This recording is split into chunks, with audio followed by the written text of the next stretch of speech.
Hi guys, it's Kurt here from 50, giving you a quick wrap up from our latest South African Predator safari.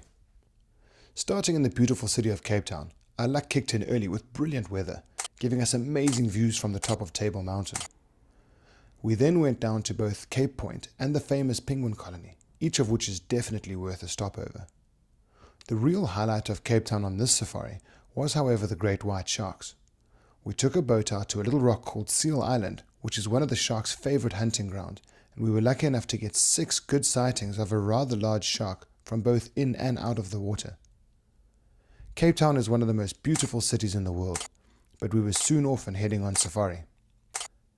Flying in, we landed on an airstrip in the middle of the bush, and our safari started as soon as we stepped off the plane. Our very first morning saw a pride of lions catch a young kudu right next to us, and there was a lot of arguing about who would get to eat what.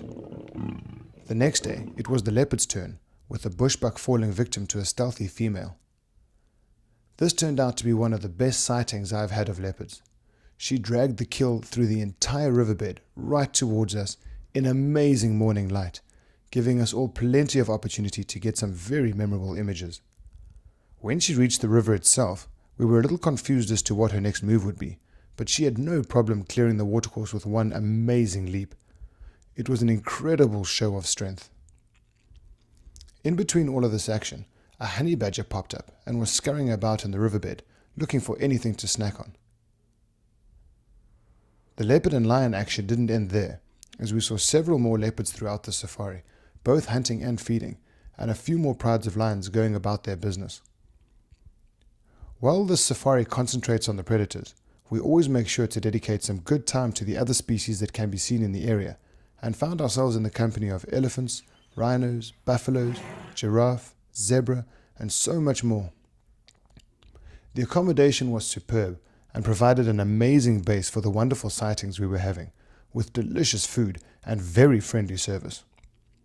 The camp is so well set that it pays to keep an eye on the river whenever you're in the camp, because the sightings just don't stop. Our next stop was the famous Victoria Falls. We began our exploration of the area with the Sunset River Safari, and soon found ourselves high above the falls in a helicopter, awed by the beautiful views. A quick swim in the Angels Pool kept us fresh, and a short walk over the border to Zimbabwe got us some more sensational views. Our last day took us to Botswana for a day trip to the Chobe National Park, where we cruised the river looking for its wildlife. The highlight of the area is the elephants that continually cross the river in search of food, and we got to see a big fellow doing just that. As with everything, location is key, and being based right on the edge of the Zambezi River just next to the falls gave us the best possible platform to explore from. The restaurant serves up some very tasty meals, and the service always comes with a smile. It's an amazing place to round off a fantastic safari.